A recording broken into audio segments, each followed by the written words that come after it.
Salam, selamat berjumpa kembali di channel TWK Kajabi Tertinambunan. Selamat menunaikan ibadah Paskah pada hari ini, yaitu Paskah yang kedua di hari yang ke-111 tanggal 21 April 2020. Diambil dari kitab Mazmur pasal 118 ayat 13 sampai 18 dengan perikop beritakan perbuatan Tuhan. Sebagai nats adalah seperti ini. Aku ditolak dengan hebat sampai jatuh, tetapi Tuhan menolong aku. Tuhan itu kekuatanku dan mazmurku. Ia telah menjadi keselamatanku.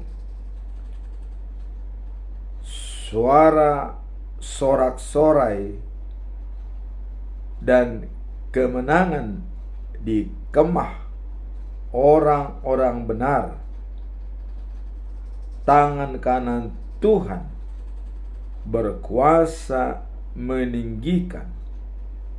Tangan kanan Tuhan melakukan keperkasaan. Tangan kanan Tuhan berkuasa meninggikan. Tangan kanan Tuhan melakukan keperkasaan. Aku tidak akan mati, tetapi hidup, dan aku akan memberitakan perbuatan-perbuatan Tuhan.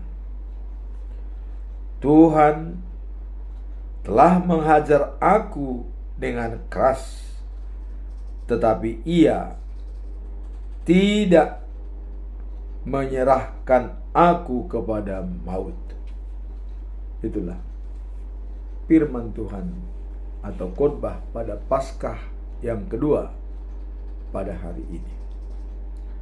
Sebelum kita masuk dalam perikop hari ini, kita tetap mencoba melihat apa topik selama bulan April tahun 2025. Topik adalah menghayati pengampunan dosa dan kebangkitan Yesus melalui pengakuan dan kesaksian kekuasaan Tuhan. Dan dijabarkan dalam Roma pasal 6 ayat 4 dalam bahasa Indonesia sehari-hari, demikian bunyinya. Dengan baptisan itu kita dikubur dengan Kristus dan turut mati bersama-sama Dia, supaya sebagaimana Kristus dihidupkan dari kematian oleh kuasa Bapa yang mulia, begitupun kita dapat menjalani suatu hidup yang baru. Itulah pedoman kita selama bulan April. Hidup baru. Transformasi spiritual kita dari hidup lama menjadi hidup baru. Hidup baru adalah bersama dengan Kristus.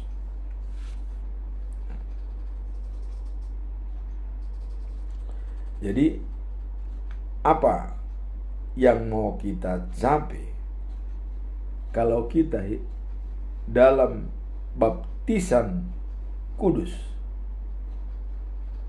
Dengan baptisan kudus itu, kita menjadi satu dengan Tuhan, mati dan bangkit, hidup baru, ya, dan pembaharuan budi menjadi sempurna. Itulah arti daripada kita dibaptis dengan nama Allah Bapa, dengan nama Tuhan Yesus Kristus, dan dengan nama Roh Kudus. Ini adalah merupakan pengakuan bahwa kita sama dengan Tuhan. Allah sebagai sumber kehidupan, kita dibaptis dengan nama Allah. Kemudian Yesus Kristus, juru selamat dunia dan juru damai, membawa perdamaian antara manusia dengan Allah. Jadi dengan kedatangan Yesus Kristus, Allah dan manusia ini sudah berdamai. Tidak ada lagi masalah. Namun demikian, pada waktu Yesus naik ke sorga, ya, dan duduk di sebelah kanan Allah Bapa, Yesus berjanji akan diturunkan Roh Kudus untuk menemani Anda sebagai penolong, pembimbing, dan penghibur. Dan contoh yang konkret pada waktu murid-murid Yesus berkumpul di Yerusalem bersama dengan ibunya Yesus, dan lengkap murid-murid Tuhan Yesus 12 orang minus Iskariot karena sudah digantikan oleh Matias. Hari yang ke-50 turun Roh Kudus dari surga seperti bunga-bunga api yang berada di atas daripada murid-murid Yesus. Dan mereka mengeluarkan bahasa-bahasa yang bermacam-macam, tidak diketahui oleh manusia. Tapi mereka saling mengerti bahasa yang diturunkan. Itulah. Nah, kemudian dengan baptisan kudus, ya, pada waktu saat kedatangan Roh Kudus, disitulah terjadi spektakuler baptisan kudus yang dilakukan oleh Petrus dan kawan-kawan. 3.000 orang dibaptis pada saat itu. Dari tadinya mungkin membenci Allah, atau mungkin suam-suam kuku, atau mungkin sama sekali memang sudah percaya atau tidak, ya. Nah, di situ Petrus berkhotbah kepada bangsa Yahudi. Karena bangsa Yahudi pada waktu itu ada selentingan dan menuduh, wah, mereka itu mabuk anggur, ya. Sudah kedatangan Roh Kudus dikatakan mabuk anggur. Petrus menjawab, dari mana kami mendapatkan anggur jam 9 pagi? Tidak mungkin. Kalau mungkin sudah malam, mungkin bisa. Seharian sudah bisa pergi. Ini baru jam 9 pagi kok mabuk anggur. Maka Petrus berkhotbah dengan keras, bertobatlah, bertobatlah, bertobatlah, katanya kepada bangsa Yahudi. Maka 3.000 orang pada saat itu dibaptis secara spektakuler.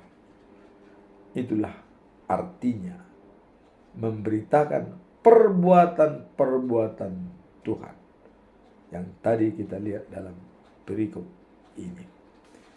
Nah, jadi dengan transformasi baptisan kudus, ya, merubah hidup kita dari hidup lama yang penuh dosa menjadi hidup baru tanpa dosa, sehingga kita menjadi pewaris kerajaan surga. Sekarang kita masuk dalam perikop hari ini.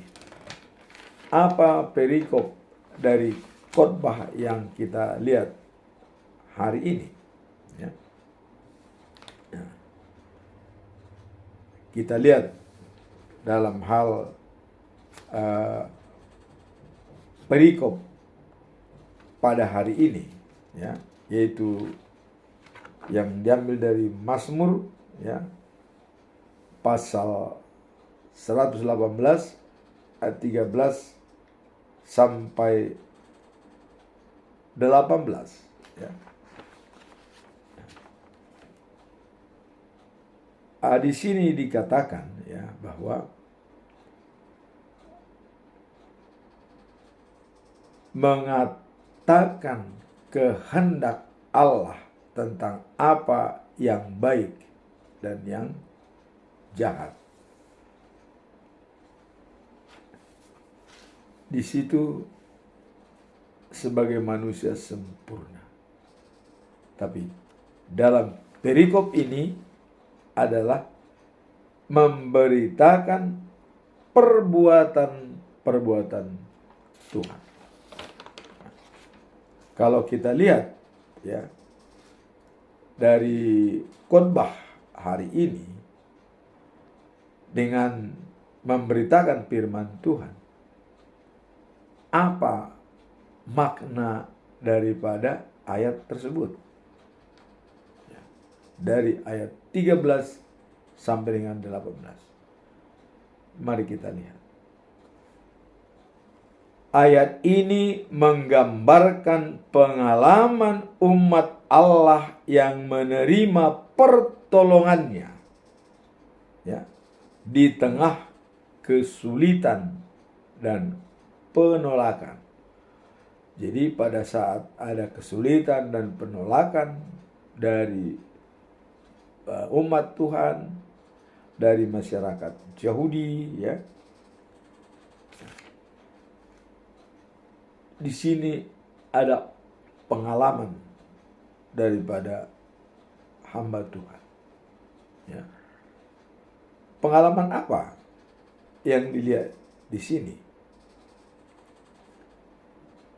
Dikatakan bahwa, ya, meskipun kita menghadapi berbagai tantangan dan ancaman, Tuhan senantiasa menjadi sumber perlindungan dan kekuatan bagi semua orang percaya kepadanya.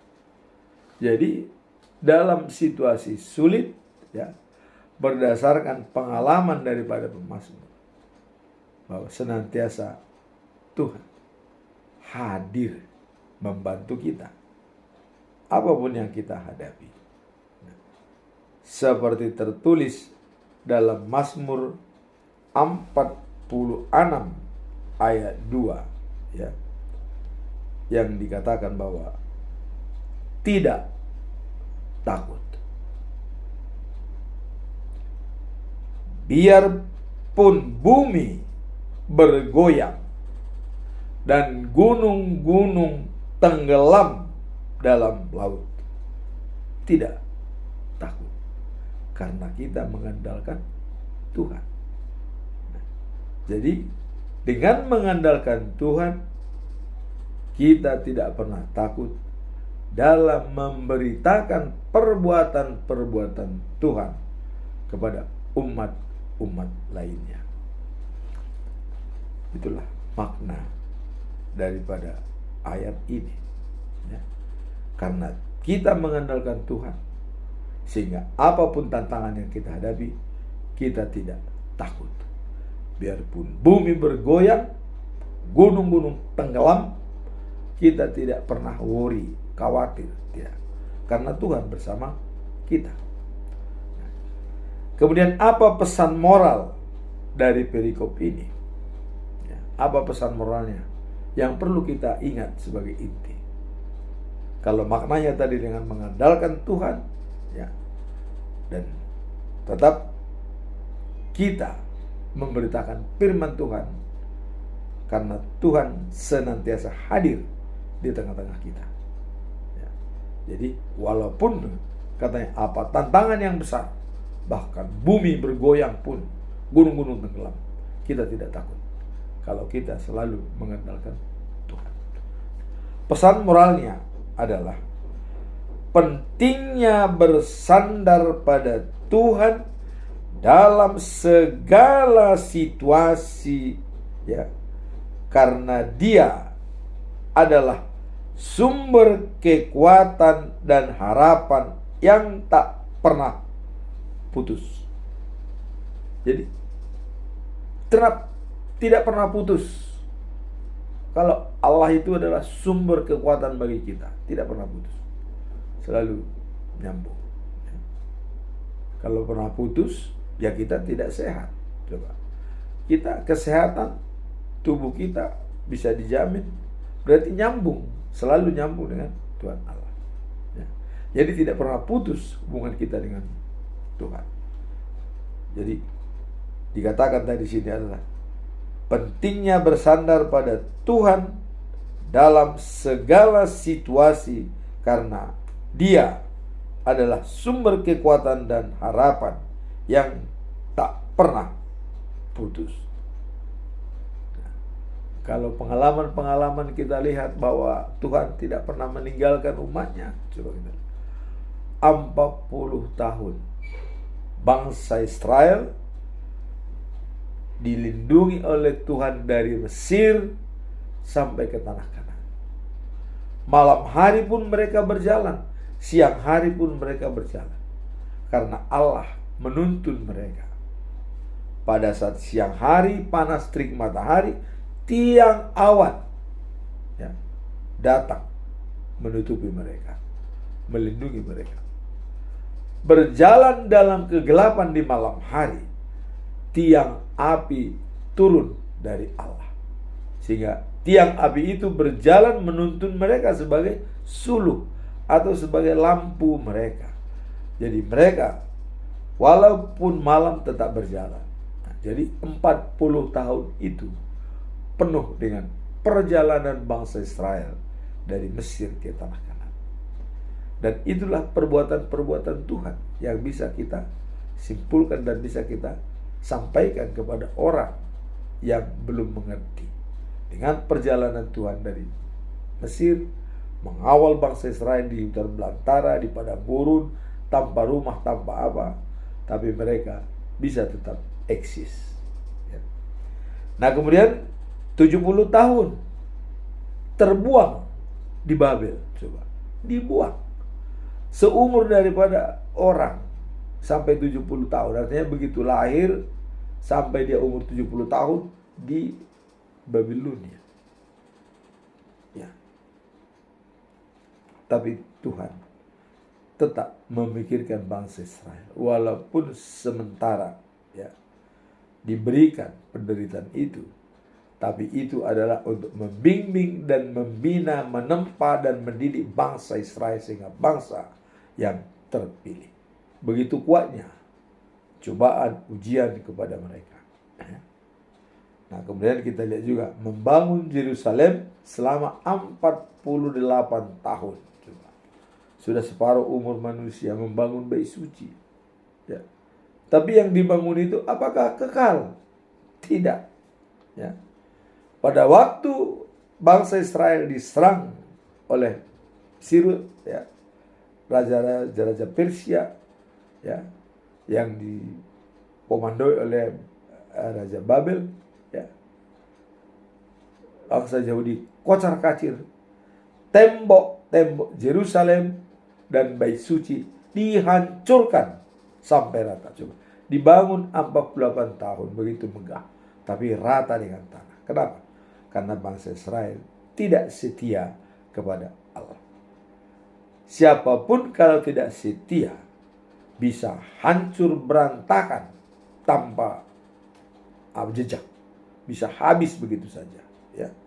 Jadi hati-hati kalau kita memilih pilihan, jangan salah pilih.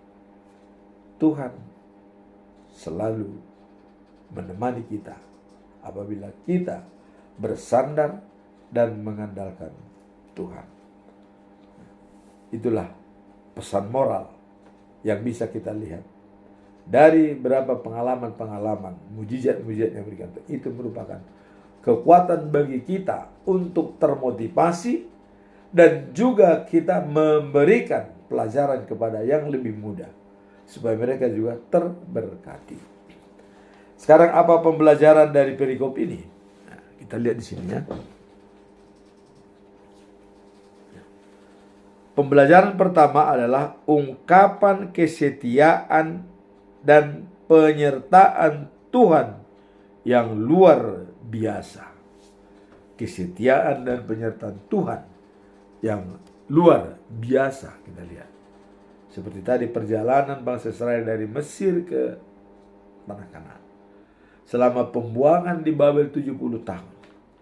Tapi kalau Tuhan sudah berkehendak, semuanya pasti akan dipulihkan sesuai dengan rencananya. Nah, kemudian ayat 13 dikatakan, engkau telah membongkar aku, tetapi Tuhan menolongku.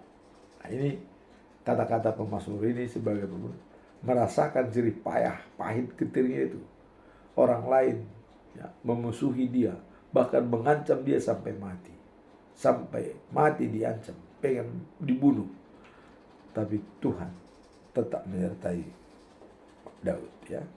Dia bisa selamat dari malapetaka, dan inilah ungkapan daripada Daud dalam perikop hari ini. Nah, yang kedua, dalam situasi sulit Tuhan tidak pernah membiarkan kita sendirian. Dan juga ya, Allah dalam ayat 17 ya, dikatakan menegaskan bahwa Allah memberi kehidupan kepada kita. Jadi Allah memberikan kehidupan.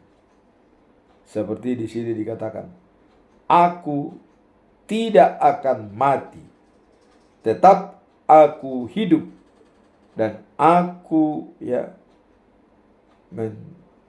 mencari Tuhan dan juga menceritakan perbuatan-perbuatannya. Artinya memberitakan perbuatan Tuhan. Karena kita dilindungi, sudah hampir punah ya, diserang oleh musuh tapi bisa selamat. Maka dengan selamatnya kita, maka dia berjanji untuk memberitakan perbuatan-perbuatan Tuhan yang sangat banyak dalam kehidupan sehari-hari. Nah, kemudian pembelajaran yang ketiga. Tuhan mengajarkan ya kepada kita untuk ya mewujudkan sikap hati dan memuji namanya. Jadi Tuhan ya mengajarkan kita untuk bersyukur setiap hari. Bersyukur setiap hari dan memuji namanya. Jadi meskipun ada tantangan yang harus dicapai ya, kita tetap bersyukur.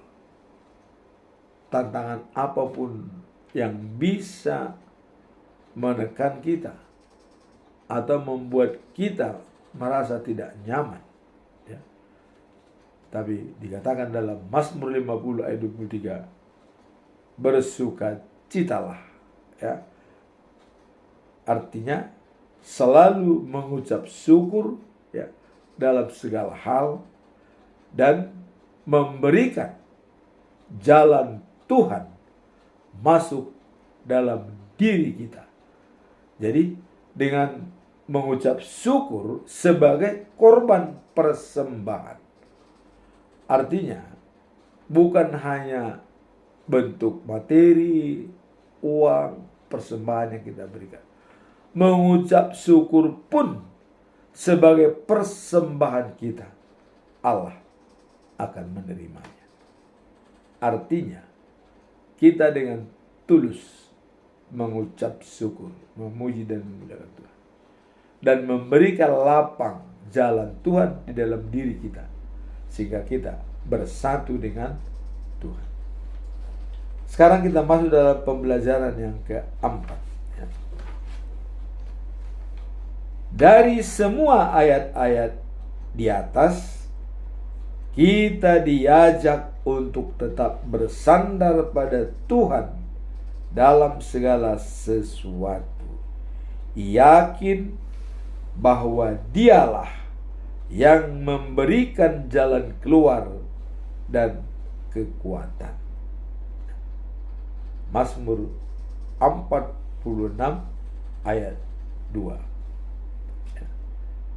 Mengandalkan Tuhan, ya. Dan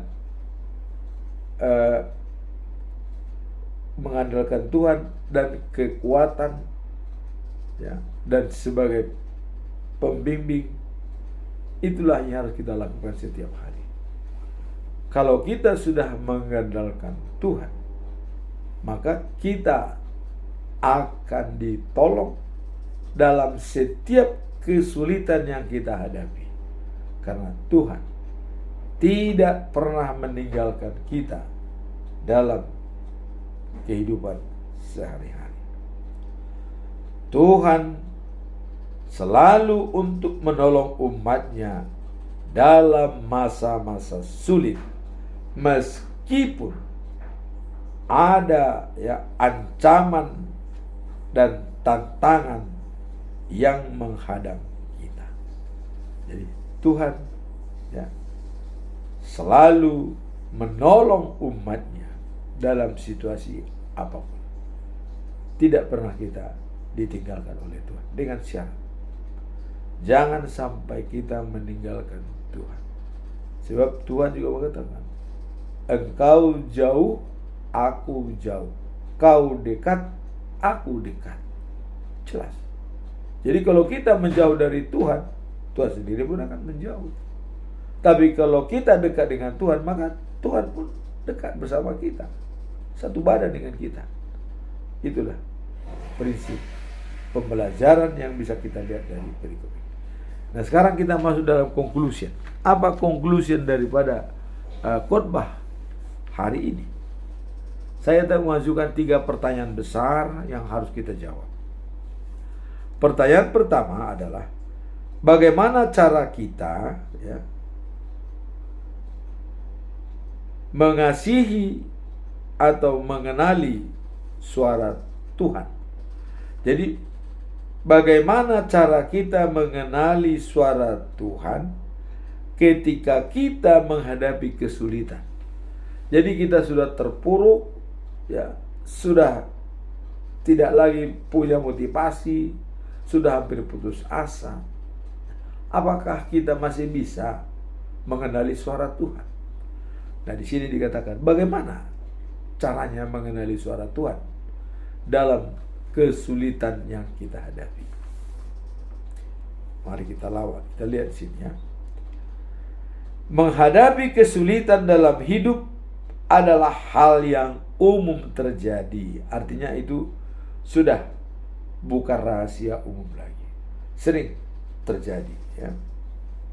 Nah, dan dalam momen tersebut, ya, mengenali suara Tuhan menjadi sangat penting bagi setiap orang percaya. Jadi dalam situasi sulit itu sangat penting kita mendengarkan suara Tuhan dalam relung-relung sunyi hidup ini. Kita harus tetap mendengarkan suara Tuhan. Mendengar dan merasakan keteladanan Tuhan dalam diri kita melalui apa? Melalui firman-Nya yang telah dimateraikan kepada kita. Jadi ada firman Tuhan yang sudah dimateraikan kepada kita. Kuncinya, apakah kita mau mengingat dan menjalankan itu, firman yang dimateraikan itu? Kita melihat ada beberapa tahapan firman Tuhan itu dimateraikan kepada kita.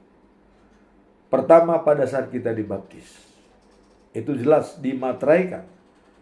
dengan air dibaptiskan kepada kita dalam nama Allah Bapa, dalam nama Yesus Kristus, dalam nama Roh Kudus. Kita dibaptis, telah menjadi satu dengan Allah Bapa, Yesus Kristus dan Roh Kudus. Nah, sekarang kita tadi kata menghadapi kesulitan dalam hidup, ya. Mengenali suara Tuhan sangat penting. Dan ayat-ayat yang perlu pegangan kita, yang dimateraikan kepada kita adalah pada saat kita dibaptis. Dan yang kedua, pada saat kita menjalani sidi atau maka tindakon harusnya. Ada ayat tertentu yang harus kita hafalkan dan kita materaikan dalam diri kita. Ada pesan daripada hamba Tuhan, dikatakan parangehon ma hatai ai ido hamuluan. Artinya, ya, teladanilah firman itu, karena itulah kehidupan. Saya berjumaho rasira samate dong ilehnok kumatuo tupal hamuluan. Artinya, selalulah kau berbuat baik sampai ajal tiba. Jadi tidak terbatas hanya umur berapa, tidak. Sampai ajal kita tiba. Kalau Daud, seumur hidupku kebajikan dan kemurahan mengikuti aku seumur hidupku. Kalau ini dikatakan saya berjumah hora sirasa mate dungilenoku mau tumpal hamulu. Berbaiklah kau, ya, sampai engkau nanti dicabut nyawamu atau meninggal dunia. Maka diberikan, ya, sebagai mahkota kehidupan. Tuhan akan memberikan mahkota kehidupan, yaitu life after life, the new of Jerusalem. Hidup setelah hidup adalah di Yerusalem yang baru, hidup baru. Nah, kemudian dalam Filipi 4 ayat 6-7, nah ini tetap dikatakan bahwa pada saat kita khawatir, ya, pada saat kita ragu-ragu, berhubunganlah dengan Tuhan. Sampaikan keinginanmu melalui permohonan doa. Itu permohonan doa. Sehingga kita perlu khawatir tentang apapun juga di dunia ini. Sampaikan permohonan kepada Tuhan dengan doa. Semua akan terselesaikan. Sehingga dengan demikian, damai sejahtera Allah akan melampaui segala akal dan memelihara pikiran dan hati kita. Itulah di dalam Filipi pasal 4 ayat 6-7. Nah, kemudian dalam Mazmur 46 ayat 1 dikatakan, ya, Allah adalah tempat perlindungan dan kekuatan kita, suatu bantuan yang sangat terbukti dalam kesesakan. Karena Dia adalah perlindungan kita dan juga kekuatan kita, maka, ya, Tuhan selalu bersama kita, memberikan bantuan dalam saat kita kesesakan, mengalami jalan buntu. Tuhan Allah hadir menyelesaikan persoalan yang kita hadapi. Sekarang semua kita punya masalah, tetapi segala masalah itu Tuhan bisa membimbing kita, memberikan pertolongan dan penyelesaian masalah yang kita hadapi.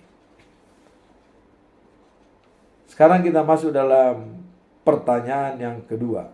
Apa langkah praktis yang dapat diambil untuk untuk lebih mengandalkan Tuhan dalam hidup sehari-hari. Apa langkah praktis yang bisa kita jalankan? Mengandalkan Tuhan dalam hidup sehari-hari adalah suatu panggilan untuk hidup dalam keyakinan dan ketergantungan yang penuh atas penyertaannya. Nah, kemudian apa langkah praktis? Langkah praktis adalah mulailah hari dengan doa dan permohonan kepada Tuhan. Menyerahkan semua rencana dan kegiatan kita kepadanya agar Dia memimpin setiap langkah kita. Jadi dimulai dengan doa. Itulah langkah pertama. Karena dikatakan ora et labora, berdoa sambil bekerja. Bekerja sambil berdoa. Dan kekuatan doa, katanya orang bijak, itu sama dengan setengah daripada pekerjaan kita bisa terselesaikan apabila kita dahului dengan doa. Begitu hebatnya doa, bisa menyelesaikan setengah pekerjaan kita, bisa terselesaikan. Wow. Ini adalah sangat filosofi. Artinya kalau kita dalam doa, kita tentu selamat dan bisa menyelesaikan semua pekerjaan. Itu maksudnya. Sudah menyerahkan diri dan Tuhan sudah bersatu dengan kita. Nah, kemudian yang kedua, bacalah Alkitab secara rutin. Seperti dalam Mazmur 119 ayat 105 dikatakan, firman-Mu pelita hati bagi kakiku dan terang di jalan. Jadi pelita bagi kaki kita dan terang di jalan kita. Itulah arti firman Tuhan. Kemudian yang ketiga, menerapkan nilai-nilai Kristen seperti ajaran Martin Luther. Apa nilai-nilai Kristen? Kita tahu karakter Allah adalah kasih. Inilah nilai yang paling utama diberikan oleh Tuhan Allah, kasih. Nah, kemudian cara untuk merencanakan kasih, tentu kita harus punya pandangan dengan 3 pandangan filosofi pengajaran ajaran pokok agama Kristen yang disampaikan oleh Martin Luther. Pertama, kita harus punya paradigma dan pandangan hidup bahwa sola gratia. Apa itu sola gratia? Keselamatan itu adalah anugerah dari Tuhan. Bukan karena kita baik, bukan karena kita berperangai yang baik sehingga kita bisa diselamatkan, bukan. Keselamatan itu adalah anugerah, hadiah dari Tuhan. Nah, bagaimana anugerah ini bisa kita capai? Cara untuk mencapai anugerah supaya kita bisa menerimanya, maka dikatakan sola fide. Kita diselamatkan karena iman. Jadi kalau kita mau menerima anugerah tersebut, tentu didasari pada fondasional prinsipnya adalah iman, percaya. Percaya pada Allah Bapa, percaya pada Yesus, percaya pada Roh Kudus.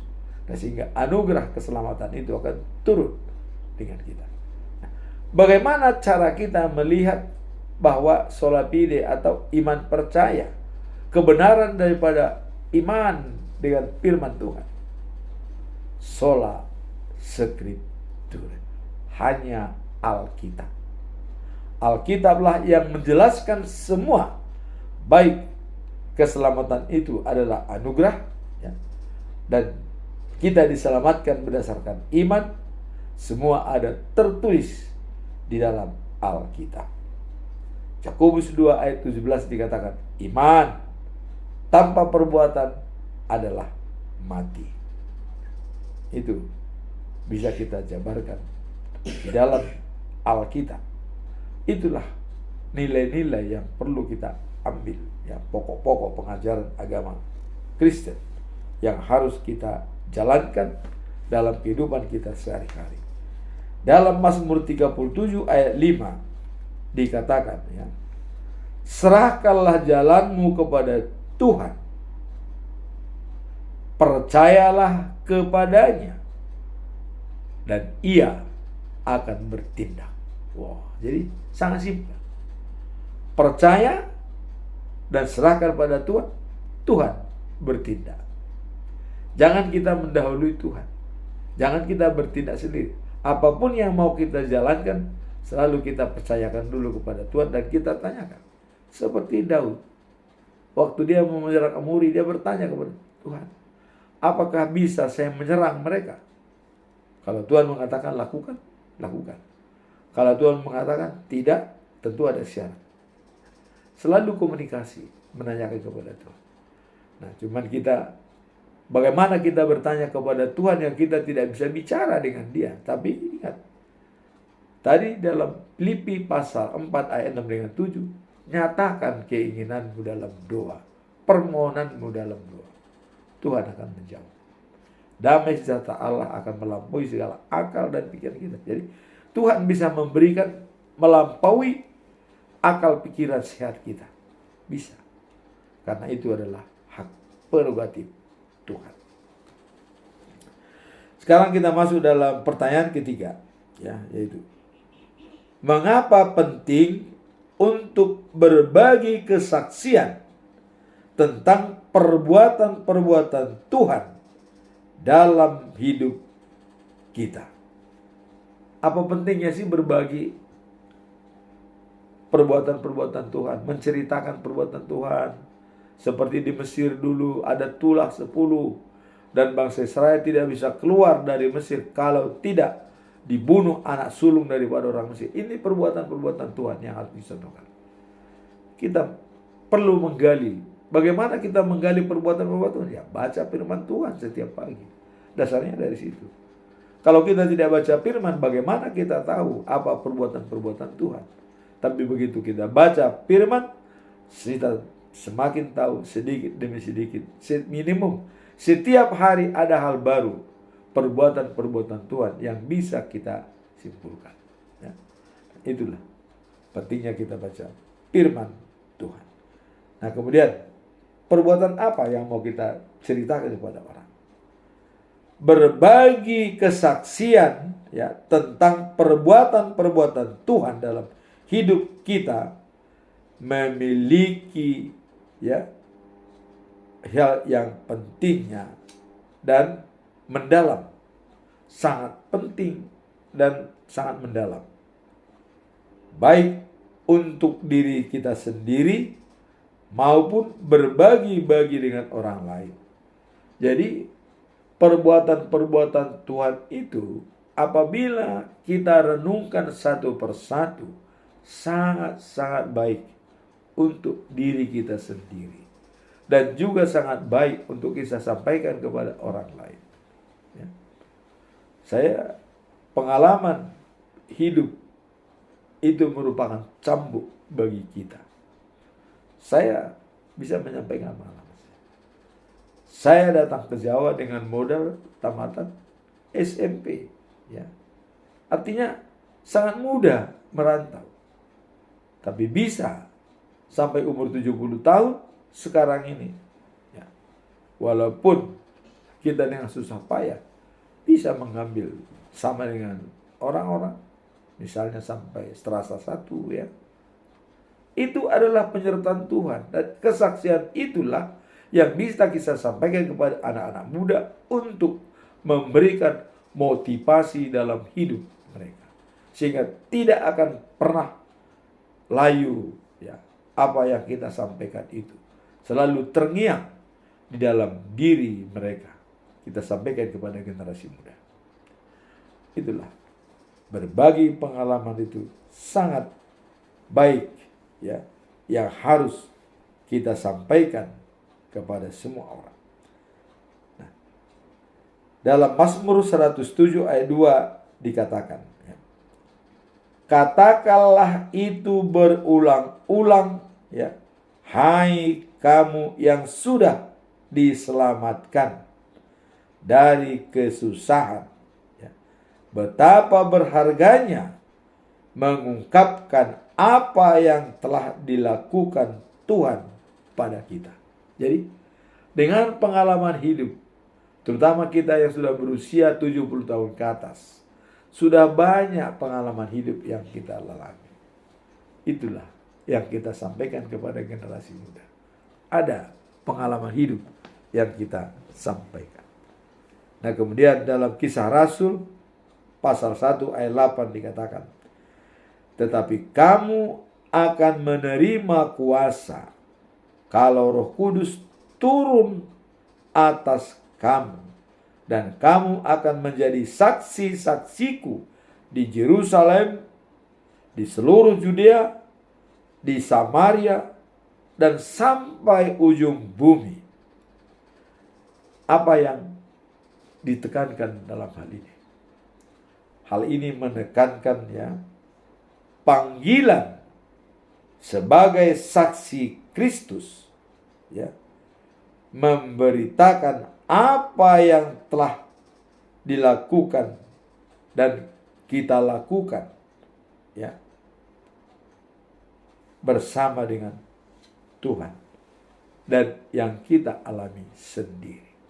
Itu merupakan pedoman kita.